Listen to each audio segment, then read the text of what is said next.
Vexus is a tomb. Anything that has ever lived there has been stripped for its parts to create an eternal ecumenopolis. Encased in glass and steel, that is no way to live.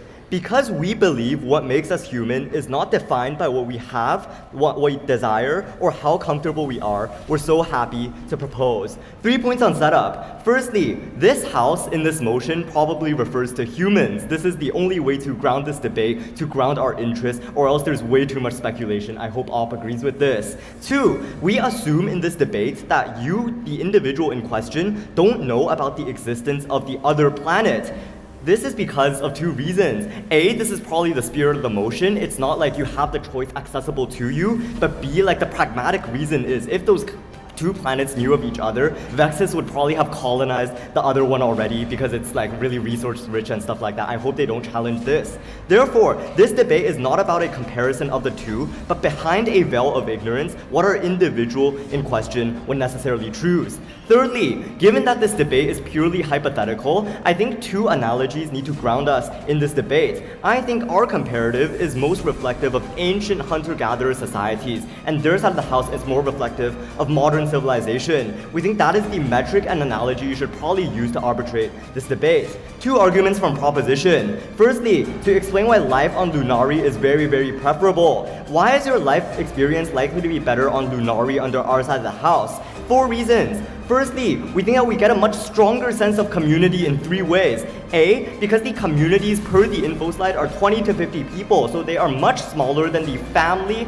this provincial and like country units under their side of the house. The characteristic behind this is just that communities are far more tightly knit. But B, we think that the community, the nature of relationship within the community is also far more collaborative because you have to help each other subsist, you have to help each other survive, you gather food, you construct your houses and stuff all together. But thirdly, there is an incentive to minimize conflict within the community because conflict directly infringes upon your ability to function successfully and to be able to survive, so you're probably likely to maintain good relations with one another. The second reason why life is preferable is because we just have on net less conflict, and this is the case for 2 reasons. A, because most communities are small and thus isolated and by themselves. The structural reason and the reading of the info slide as to why this is true is just because the communities are 50 max, right, per the info slide, so there probably isn't that much combination between communities, too much conquest and merging of communities, or else that gravitates towards the civilization that they have to necessarily defend.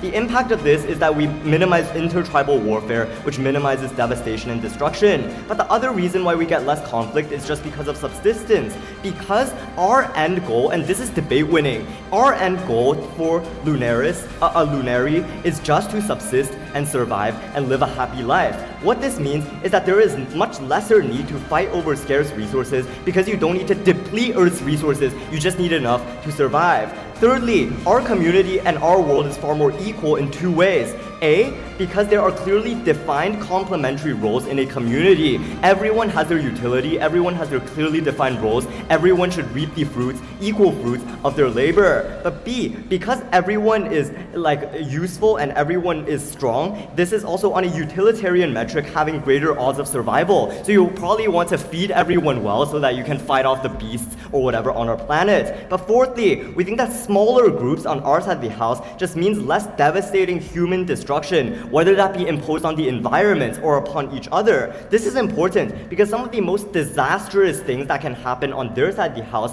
where their comparative is like modern civilization, is things like the uptick of epidemics and pandemics because they destroyed the environment too much and they released unknowable pathogens into the wild and they disrupted the cycle of nature. There's also like more natural disasters presumably on their side of the house. Note here that these things are only going to escalate on their side of the house. They artificially tamper with the environment. Why is our life then preferable? For 3 reasons. Firstly, community is important for 3 reasons. A, because we're social animals, this maximizes our social needs. B, because without the adequate amounts of necessary competition and toxic competition on our side of the house, you don't need to constantly be on edge with whether your friends are out there to get the promotion that you needed. You just need to work together to survive and to tell stories around the campfire. This is the only way you let out our authentic self. We think that this has been far too long oppressed in our contemporary society. But C, as a community, you just feel far more solidarity. All of a sudden, struggles become less severe. 2, the end goal of our community is subsistence,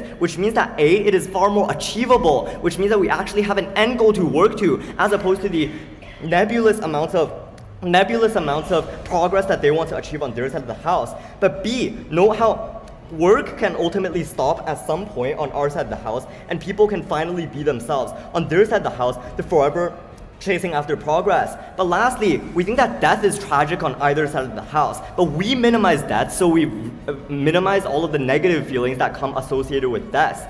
The comparative is they can say that their living conditions are very, very good, but you can't feel sad over something that you don't know about, which is why we're perfectly fine with taking a trade-off of lower technological access and living conditions. Sure. Do people die of preventable illnesses more before or after the development of modern medicine? I think the spread of disease in itself was far more confined before the invention of civilization. So sure, maybe the certainty of death might have been a bit higher for some individuals, but we think that far less individuals would have succumbed to disease and contracted a disease in the first place. And the process of getting sick itself is painful and very torturous. Second argument as to why Vexus is futuristic hell. 4 reasons behind this. Firstly, we think that high living standards begets anxiety in 3 ways. A, the metric on opposition is convenience. So you're likely to find inconveniences in your life when that is what you value. So no matter how good the conditions you live in, you're probably always going to want more. B, the comparison makes you constantly feel unfulfilled. There will always be better people out there who are more satisfied than you. And C, hedonism just naturally means that we will naturally want to crave more. Secondly, on inequality, you don't know on their side of the house if you're born rich or poor, which means that you are likely to be jealous when others have more than you under their side of the house. Thirdly, we think that conflict is more likely on their side of the house because more people, A, equals more likelihood for conflict because there's more contrasting personalities, but B, the desire to pull ahead of others is also likely to spark conflict under their side. But lastly, in the very, very best case where everything is taken care of, we think that life is boring, life is directionless, and that is very, very problematic because what is the meaning of life if we don't have a community to turn back to when we want to necessarily uphold? For those reasons, propose. People. For example, the writing to typing evolution simplified the writing industry. Second, it allows more options because there are many kinds of technologies. For example, the laptop allows you to play games as well as study. It increases your autonomy. What are characterization of people? People actively value options, the choices they have and what they can make from the choices they have. Notice, options are the prerequisite to freedom. Freedom is only good, we think, if you have multiple options. For example, it is not freedom if you can only choose between wood carving and fishing as your hobby. What are the structural reasons we are better? First, people's suffering is mitigated. This addresses their disease argument. A, it is very hard to treat diseases like flu without vaccination, without medical technologies, especially because we think high exposure to the wild often leads to things like injuries, often leads to things like parasites. Additionally, this is why you have in many nomad communities loss due to illness, child death, babies dying while in the womb, and you have all these becoming common tragedies. The second thing I want to talk about is mental health. We think this is comparatively better on our side. We can assume in our counterfactual that there are technologies that actively treat things like mental health for a number of structural reasons. First, we already see this in the status quo, where there are, for instance, antidepressants. Second, there are incentives to solve mental health that will be prolonged, but the important thing is now they have the capacity to do it under our comparative. If it's so big of a problem, we think we would have used the resources to address this issue. The second piece of this argument is on self-actualization. First, to self-actualize, you need to know who you are, and that process requires trial and error. Why is this better on our side? First, this can only occur with options. Options, we have more structurally on our side for a number of structural reasons. First, you're exposed to knowledge about who you want to be. No, thank you. For example, education allows you to understand and know about the kinds of philosophies and virtues you want to live by. You need information to make rational decisions about your identity. Second, a large city means that oftentimes you're exposed to different perspectives. We also think technology creates more hobbies that you can pursue. For example, the development of planes allowed skydiving. It is computer development and technology that allowed computer games. Comparatively, self-actualization socialization is structurally limited on government because first, your options are structurally limited. You can often only choose between the things that are required for survival. Second, you are stuck in community echo chambers. You are stuck with the same community, the same people for the rest of your life. We think additionally, it is difficult to leave your community because there are no opt-out measures. This is inherently oppressive, and we think this is bad for self-actualization. No, thank you. The second argument then is on socialization. Social dynamics. What is the characterization of proposition? First, there are strict hierarchies within these groups. For example, tribe leader, who is a fisherman, who is not. This is important for three structural reasons. First, you cannot opt out of your job in a tribe because it's important for survival. You need to do your job within a tribe because that's what you need to survive. Second, oftentimes, no thank you, women or the physically weaker are treated disproportionately. For example, they are used as housewives. We think women have much less rights because nomads do not understand things like gender equality. There is no movements to proliferate gender equality. This is inherently oppressive because there are no opt-out mechanisms, no thank you, from these nomad communities. For example, if you fight or you feel oppressed in your nomad community, you can't leave because first, you are likely to get hurt in the wild. Second, there are other communities, but we do not think they will accept you based on the tension I talked about in my framing. This also means no thank you. With those different opinions, we think identities are all excluded and they are minimized. The other thing is the comparative on socialization. In our world, it is easier to switch jobs, switch your school, than to switch your nomad community for the structural reasons I told you about. But the other thing you need to understand is things like progressive movements and collective social change can only spread to interconnected communities. For example, it was technology like SNS that helped the Me Too movement spread. The conclusion is we think oppression is prolonged under our proposition in a world where there is minimal technology. The third argument is on finding greater human meaning. At the crux of this debate is not hedonism or maximizing pleasure and minimizing suffering. The human species is unique because we are the only sentient beings who are able to realize the true meaning of life by finding a greater purpose. First, what does this greater purpose look like on the opposition? First, it looks like the individualization of self. This means that individuals are able to recognize what makes them uniquely happy. Second, greater purpose is important because it is permanent. Happiness in seeing petty things like catching a fish, we think does not matter when you are at your deathbed. What you think of at your deathbed is the important memories and the self-actualization you went to, your hobbies. Why is this greater purpose only accessible under our side? First, we had no philosophers or musicians or scientists during prehistoric human eras. This is because all these culture things cannot work when the significant part of the population does not care nor have the capacity to think. Second, this is preferable for the average individual because that means we have more self-actualization. The conclusion of this speech is simple. Proposition's world minimizes the amount of self-actualization and freedom you have. We maximize it. More than proud to oppose.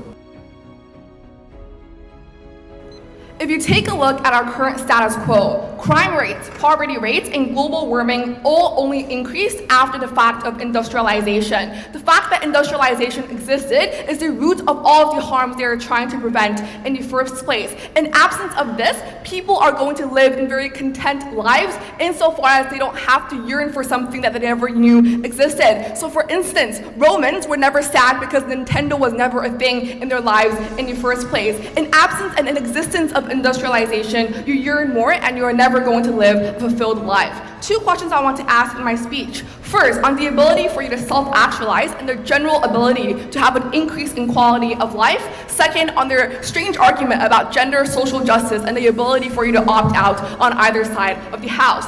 First, on the ability for you to attain a better life. What did they say under here then? They say that it is better insofar as you're able to prevent harms. You have more choices and it is more simplified and your life is generally more convenient because tech is very accessible to you. Why do we weigh out over this? First, note here on harm. A, civilization and industrializations often were the ones that caused the harms they are trying to prevent in the first place. So if nobody tried to pollute the oceans, there will be not the fact of global warming and these problems never existed on our side. But two, on the ability for natural diseases to arise, it is worse on their side because the harm is already done, form the disease in order for you to react to it. So even if they're able to 100 years later invent a vaccination, people still die reside on their side. Thirdly, insofar as we are not an interconnected centralized system, one disease is less able to take down the entire population because people are dispersed. We defend tribes living in different areas of a land. On their side, when systems are centralized, it is easier for you to oppress the poor people. So they are the ones that are going to get discarded the most. But two, insofar as if a disease is that rampant, you kill more people on their side because everyone is concentrated in the same system and they operate based off the same reason as well. Second, on their point about you being able to live a more simple and convenient life. You never need simplification on our side if there was never a tedious job for you to simplify in the first place. So insofar as these jobs and tasks you need to be simplified never existed on our side is the point into which this impact does not manifest as well. Later, I'm also going to flip their argument here because insofar as they have to defend the trend of tech becoming more prevalent in society, you have to face things like automation and these simplified tasks that are going to actively displace many people out of their jobs. And insofar as these people have no ability to rebound back of that system, it is going to be worse for them because tech is actively going to replace that of human lives. Then on the comparative on why it is worse on general for the quality of life in terms of choice. Because in order for them to access their impact on choice, they have to prove why choice exists in the first place. But we say they don't. Why? There are entrenched inequalities that actively doesn't allow and bar people from accessing all of the abundant tech benefits they try to claim. For instance, people who access and make tech are the ones that prosper, but they themselves also have the incentive to keep it for themselves, like that of the creation of patents, copyrights, and actively crowding out small business owners in the first place. They are profit incentivized and they are selfish, which means the choice is only going to be concentrated to that of the elite. Two, insofar as you defend an industrial system, there needs to be a structure in which people at the bottom of the ladder work for the top. So the people at the bottom of the ladder will never have that choice in the first place. So insofar as every single individual on their side, their quality of life is very dependent on financial capacity, and poor people don't have access to financial mobility, is the point into which you create poverty cycles and you actively bar them from the ability to have choices and make choices in the first place. But two, we say that tech actively decreases interpersonal relationships on their side. Why is the case? People are inherently lazy or busy on their side because they have different priorities. They need to work a 9-to-5 job insofar as it is a more convenient way for them to access tech and use Instagram instead of going on graphs and talking to your friend because you prioritize getting instant gratification, which means you lose out on the benefits they try to claim on interpersonal relationships as well. Two, these tech people and producers actively have an incentive to integrate their harmful products into your day-to-day life. Lastly, they need to defend people working 9-to-5 jobs. Why is this the case? Because it is a means of survival and the ability for you to attain income on their side. These people are afraid to fall behind of the fear of losing their job or being deemed as lazy by society. Or for instance, it is their only way to attain the progress they try to desire on their side. Why is this so bad then? You lack out on self-actualization and meaning insofar as every single individual is preoccupied with their boring job in the first place. They never have time to press pause and look at what they truly want and what truly provides their life with meaning. Two, you're never fulfilled because you always compare yourself to someone next to you who generally have more stuff society deems is good for you in the first place. So with this constant comparison, you're never able to live a content life in the first place. Before I move on, yes. Poverty is something you can escape, but getting mistreated because you are a nomad woman can't.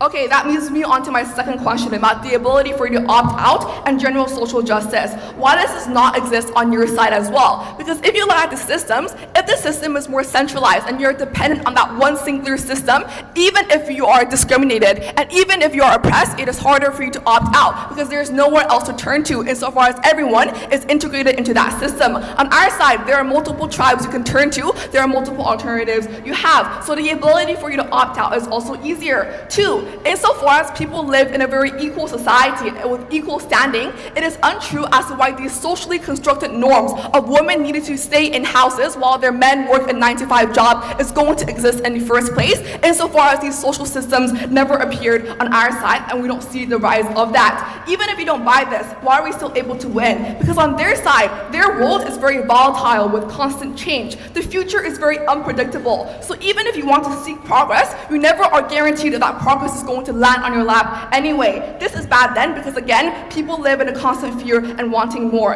Second, on our comparative, these tribes have the active incentive to value every life equally, as Alex told you, because there's more of an obligation and collective solidarity for women and men, for instance. Insofar as there are less members, they are more proximate to everyone. They are all in an interconnected and mutually beneficial relationship, and insofar as they are smaller on mass and smaller on numbers, it is easier for you to opt out and call out wrongdoings because there is no entrenched bureaucracy, there is no entrenched authority on our side. Because of this, we're able to benefit people on all levels. Prop. Everyone in this room right now has an insatiable drive for greatness, something more than just living to make an indelible mark in human history. But pursuit beyond the true meaning requires prerequisites. Philosophy and great thinkers bloomed only during the Enlightenment, after people obtained their sustenance and didn't have to worry about their everyday problems. Science and innovation only arose and blossomed during the scientific revolution, after we didn't have to care about simple ailments and simple things like parasites killing us. Art blossomed during the Renaissance and was more than just communication. Only during the Renaissance, after we had to get away from just meeting the basic sustenance. Panel. Great things necessitate people to be at a point where they can focus on other things than meeting your food, shelter, and necessities. Fulfillment and true human meaning can only be achieved when you are not shackled by mundane responsibilities and everyday problems. What is this debate about? Because proposition side tries to push us to defend the status quo, a world of crimes, disease, warfare, and global warming. Why is this not the case? Technology can prevent it. We're not defending Earth, we're defending Vexus. We're defending a new world that's not the status quo, a better world, a world of better technology and innovation to prevent the very problems that are plaguing the status quo and that are plaguing the opposition side. We have the technology to prevent it to begin with. And another push that we get from side proposition is that our world necessitates jobs and that these people are also shackled by their 9-to-5s on our side of the house as well. But that's fundamentally not true. We're living in Vexus, on hyper-advanced society. There's no need for jobs. Nobody has to work. AI and robots have already replaced things and replaced those kind of stuff. Now what you do is you pursue the beyond. You don't care about just putting food on the table. You care about what's meaningful. You try to create art. You try to create public policy. You try to think about the meaning of what life is because you're not shackled by those everyday responsibilities that are happening on their side of the house. But even if we're being charitable, that there's still jobs, it's probably going to be not a 9-to-5. At best, or even in our worst case, the most likely alternative is that it's going to be like a 9-to-12 or a 9-to-1 or something, giving you plenty of time to try to find other methods of fulfillment and pursuing the beyond.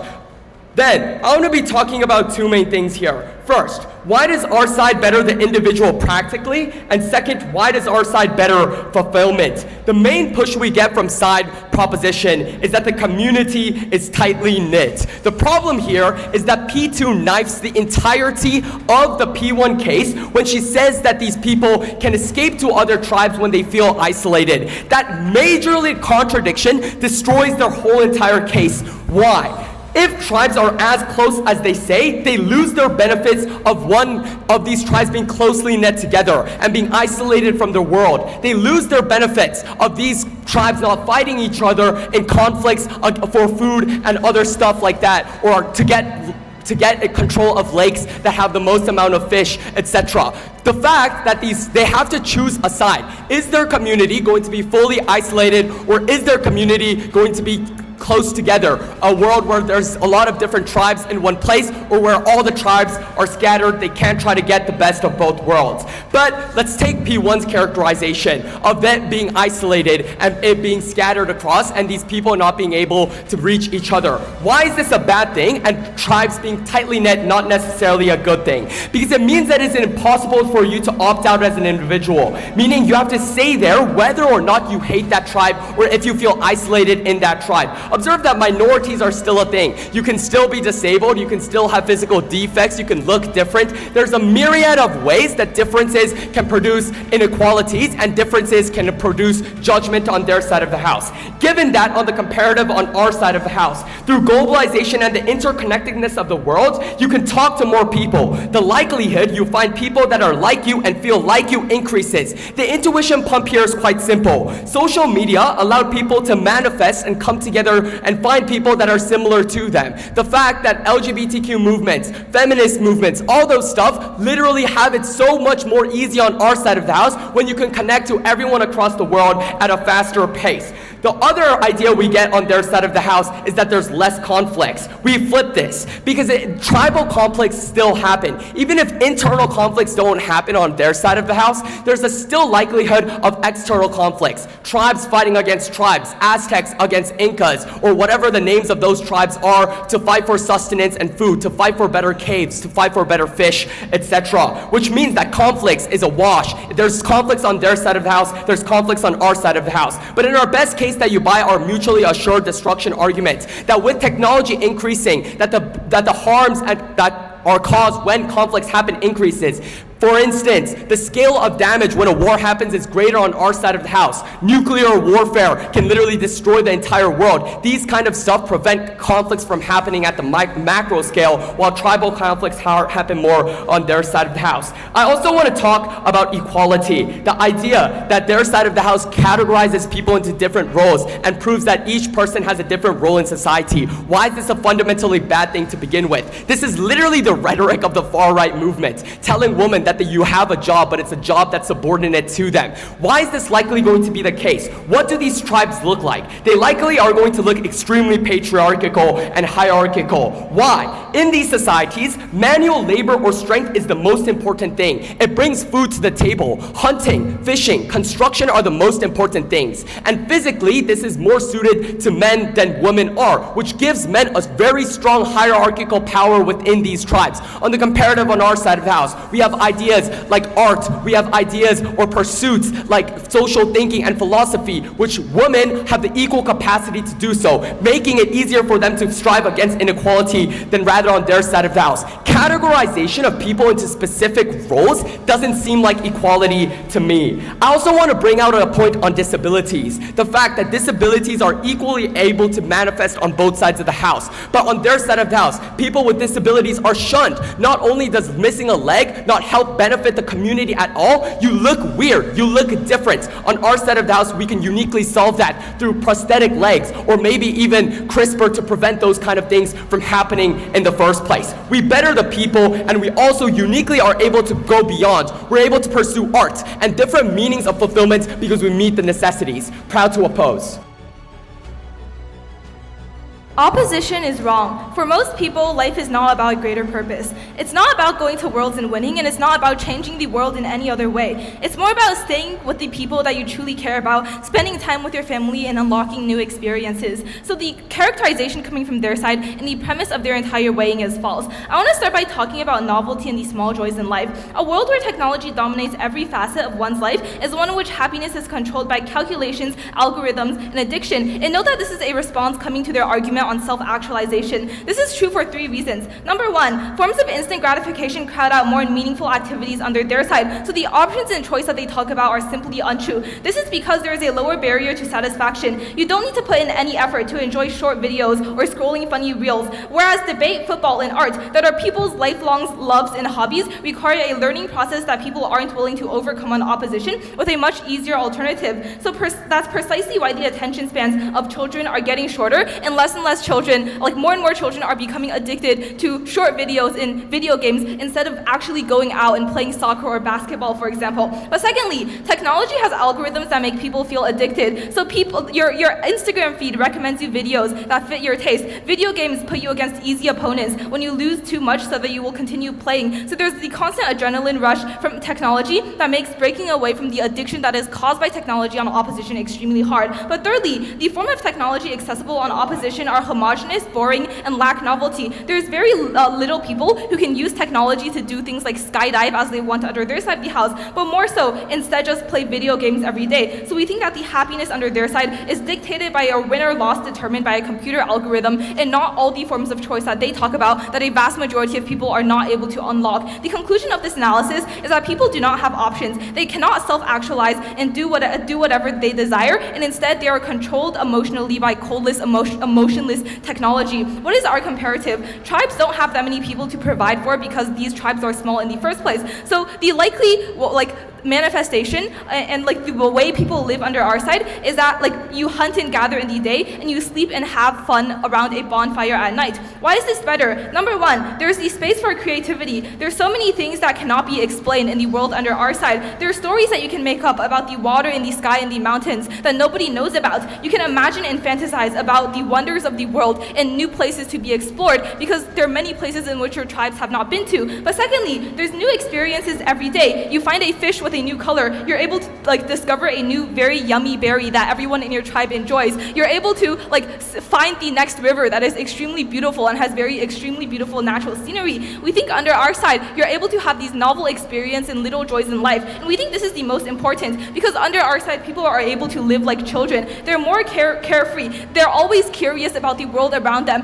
Nothing can ever be entirely explained, and there's so much possibility. So under our side, it is a life where everyone can live like a child, everyone can be happiness, and that is what people within the modern world want to find but are unable to find. We think under their side, under our side, you're much happier, like with the mentality of a child, with all the curiosity and all the unlimited possibility, compared to thinking about like all the intellectual depressing things like nihilism and like the purpose of life under their side of the house. Second clash then on the value people find in daily life. I want to note that the convenience of technology comes at a cost, so you probably have to work very hard to develop it. There's probably like hustle culture, because even if you have someone to clean your rooms, like you still need to continuously work very hard to try to develop new technology to solve all the new arising problems that were caused by overpopulation and technology in the first place. So you need people working very hard and competing to like find how to discover CRISPR technology or how to solve climate change.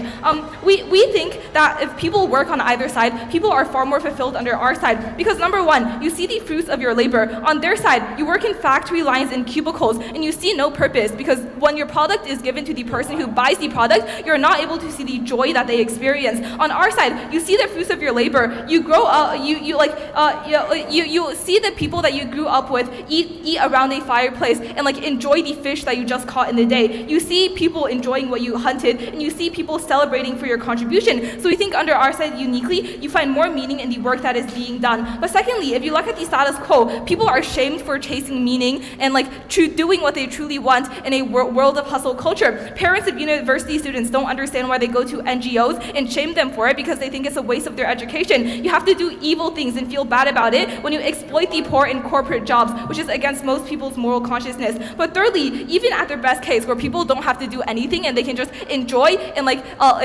try to find what their identity is under their side of the house, we think that like the only reason why you have to do that is because that's the only way of like finding meaning is through philosophy, because you cannot find it elsewhere. So like under their side, the choice that you have is that you like oftentimes struggle between whether or not you want to be a capitalist or a communist, or you struggle between whether or not you want to be straight or queer. We think that type of intellectual development is like very like brain frying and very emotionally painful, and that's why a lot of people arrive to the ultimate conclusion of nihilism. So we think uniquely under our side, we don't want people to explore for these deeper things that cause a lot of self-reflection. We would rather have them be able to find meaning through the daily things that they do in life. Lastly, on connection, the only thing that they say here is that people are likely to be isolated by their hunter-gatherer communities, and there's no opt-out mechanism. But like, I just think this doesn't make any sense, right? Because number one, there's no incentive for these tribes to isolate a certain person anyways, because they have very little people. Everyone has a task. So if you're harming one person who is responsible for picking a large portion of your berries, then you're harming the entirety of the tribe. So it's unclear why you want to isolate them, because they're very important and their productivity is very important for your subsistence and survival. But secondly, you grew up together, so you probably had the same values. You're used to each other. You helped each other at one point in the process of growing up. So it's unclear why you're likely to hate that person, given that you grew up in the same cultural background with the same values. But thirdly, there's relatability within a group. So even if not everyone within the tribes under our side can relate, the women and the women within our tribes who experience these same things are still able to form connections and relate under our side of the house. We think that our comparative is better because they say, you get to have new perspectives and you get to experience new things under their side of the house where you have your original values challenged. But I would think people are a lot happier if nobody challenges them, right? Because under our side, your worldview is the right worldview because you're not exposed to anybody else. And that is precisely why social media pushes you into echo chambers, because having nobody challenge your values under our side of the house is what people like the most and what makes people the most happiest. The way here is that war, conflict, and disease are rare occurrences, but the happiness in daily life that cumulatively brings more joy on side proposition is the most important. Humans are unique animals. Despite the introduction of social media, drugs, drinking, humanity has not fallen. We have become greater. Humans as creatures are predetermined to make greater things in life, to chase meaning, to make beauty of art and music, to create justice and equality, because we are stronger than the pull of hedonism. In fact, hedonism is the very disease that humans have constantly tried to escape for the majority of society. We have tried to become something greater, which is evident with the introduction of religion. Very proud to be on opposition. I want to take one response out of the way. The biggest response that comes from P2 and P3 is that, you can't chase greater meaning because you are forced to work a 9-to-5 job. Not only have they not responded to Abe's rebuttals on the fact that 9-to-5 jobs probably won't exist in a hyper-industrialized, hyper-connected, hyper-digitalized world, but more importantly than that is that 9-to-5 jobs is often a way to enjoy your meaning and enjoy your unique part. If you're becoming a doctor, then you are helping people. If you're becoming a lawyer, then you are bringing justice to the world. These things are able to chase your inherent meaning and are not a harm like they say. First clash then on the harms to self. On the tangible, practical issues in this round, we can divide this debate into two sections: maximizing simple pleasures and minimizing suffering. I want to weigh why decreasing suffering is the more meaningful issue in this round. The suffering that we have illustrated to you throughout our bench, a once healthy adult dying because of a preventable disease, a woman being condemned to a life of suffering and servitude, a person born into slavery because of the birth lottery, an innocent man being beheaded because of the chief accused him of theft. These illustrations represent the issues that are the greatest threats to human life. They are death, they are suffering, they are issues to your health. These are the most important issues because of their sheer magnitude. We don't care if they're more rare than, for example, enjoying the sunset or eating good food. They are the greatest threats to human life. We need to take care of these most urgently.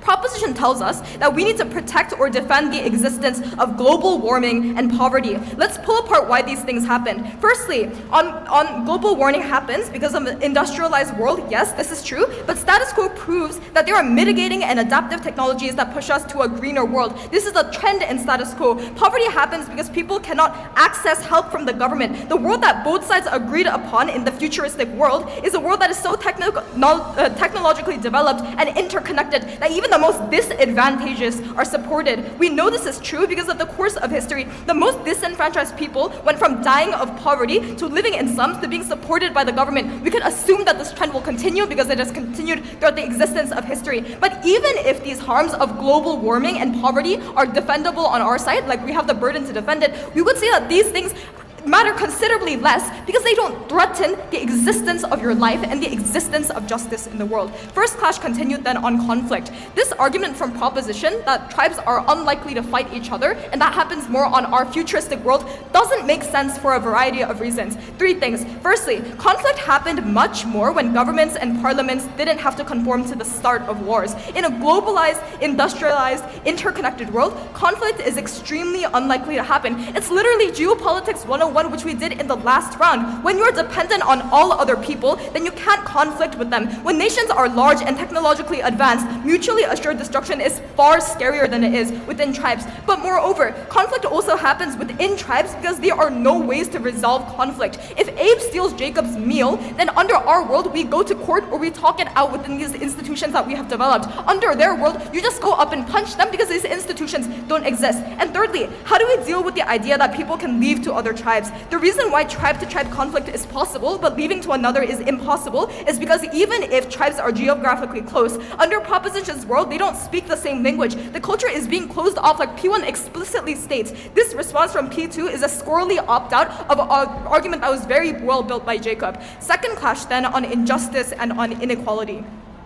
Proposition makes this very, very dangerous claim that when roles are split for women, for disabled people, for people that are born into servitude, then they are happier because they don't need to choose their lives. Meaning, I don't think that they can make this broad generalization that people that are born into certain identities will enjoy their given rounds. It's in fact very dangerous on an equity front. There are two reasons why equality is greater under the side of opposition. Firstly, inherent traits such as disabilities, physical benefit, gender, sexuality matter way less when technology makes up for some of the biological disaffects that happen because you are born as a woman and you are less physically powerful than a man, or when you are born with a disability and you can't walk like other people do. But secondly, institutions that allow for the less powerful to voice their opinions only exist in a technologically advanced world. With the creation of the printing press first and then social media, the ability to care about injustice with increased free time, women were able to lobby for rights. People that are disenfranchised were able to lobby for their rights. This doesn't happen on their world. Equality is an issue that is unable to be won with basic logic under Proposition's side. Women are treated far better after the protection of rights, creation of court systems, and the ability to gather together and bargain for fair treatment collectively. Government width gives us this idea that technology will be developed to control people, and this is an extraneous response that I want to do. This is an assertion that is untrue because I explained to you right now, seconds earlier, that people's development of tech is inherently connected to democracy and lobbying power early on in my speech. Then, how would we deal with this claim of Proposition that people in their planet have better connections? The essence of connections between people is not hunting with someone or having talks about your day around a campfire, but having deep understanding of another's soul. There are a couple of reasons why having meaningful relationships, such as friendships or romantic relationships, is impossible under their side. But before that, I'll take a point.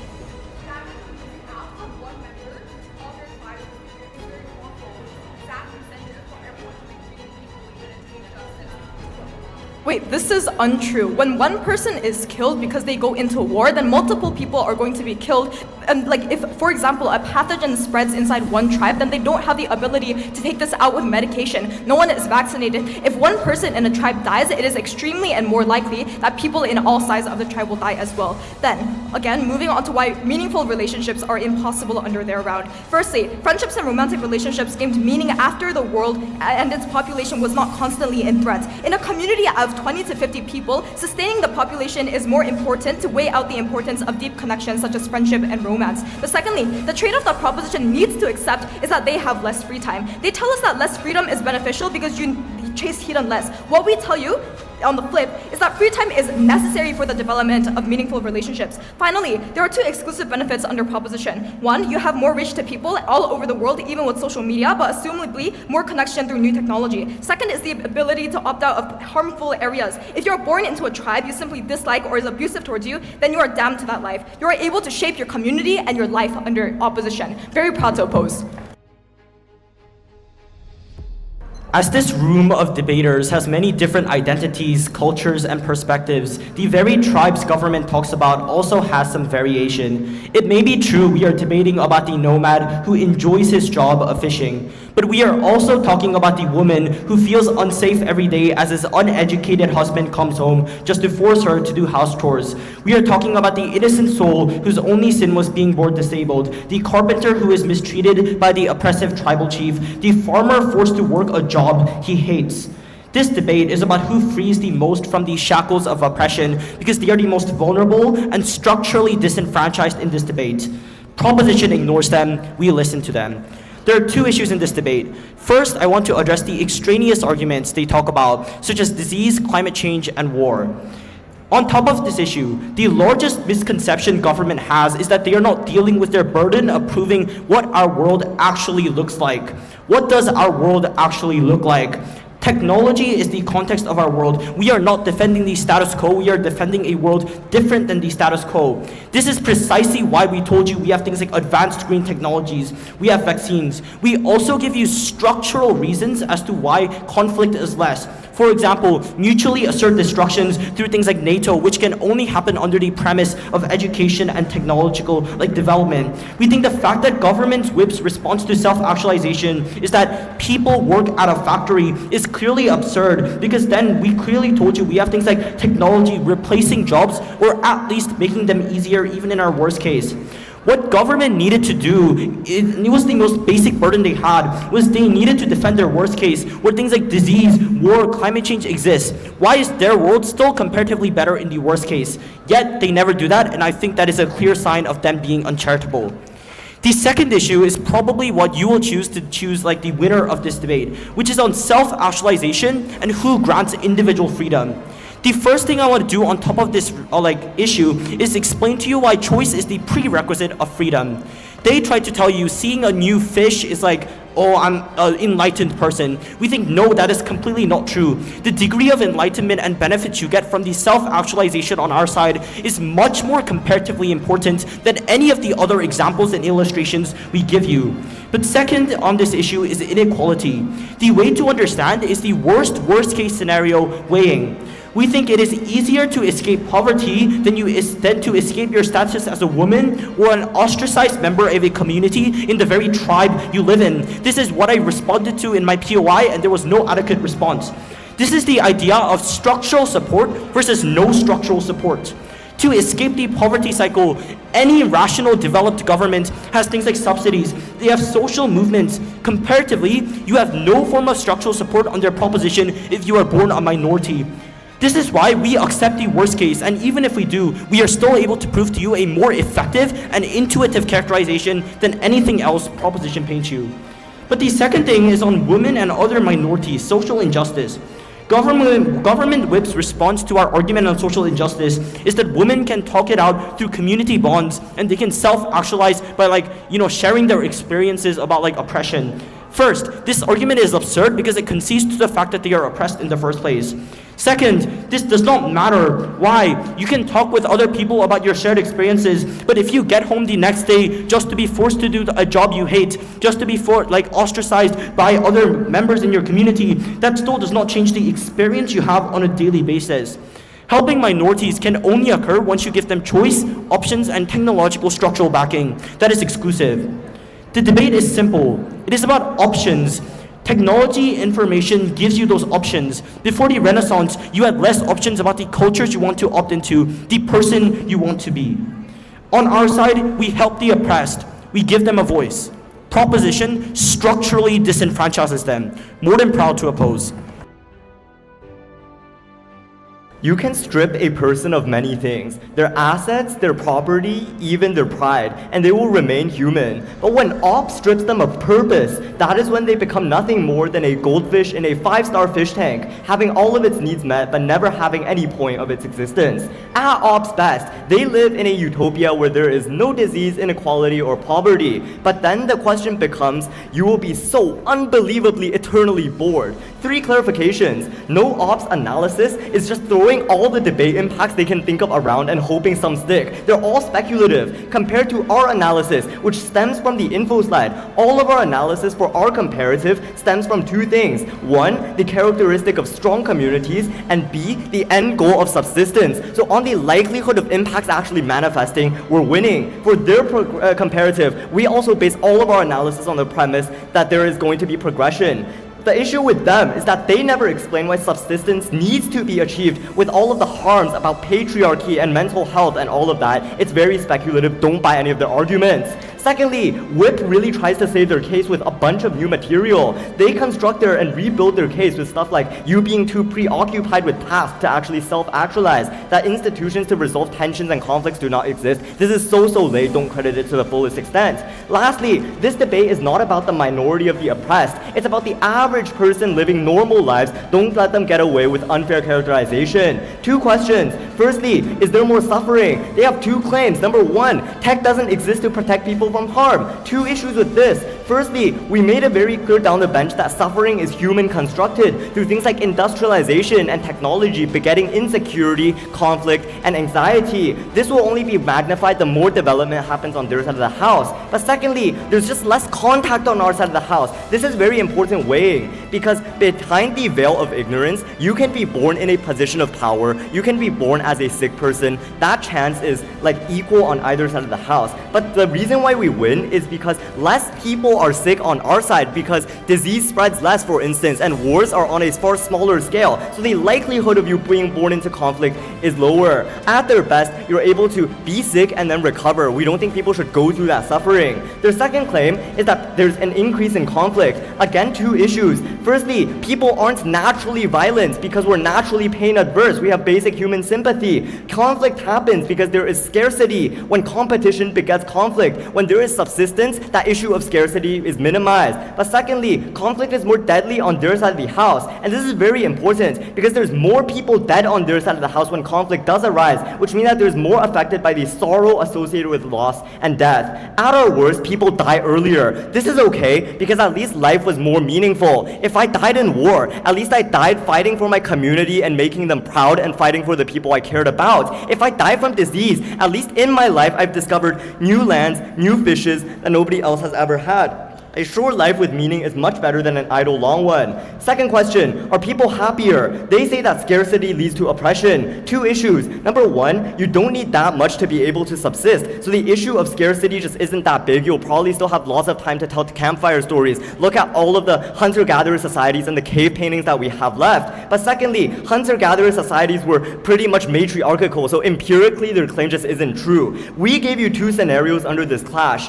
In their worst case, new problems that are more dire are going to arise as technology develops, which means that there's always going to be more suffering. Know how technology is reactive on their side of the house. There will always be greater magnitudes of suffering before solutions are even to be found, if they are to be found. But secondly, in their best case, where there is no problems at all, then life becomes isolated and meaningless. In their worst case, it's that one dystopian novel where the government pays people to rob banks and smash windows just for other people to be able to solve those crimes. That is an artificial life devoid of purpose. When you have everything, nothing matters anymore. For the last time, we're so proud to oppose.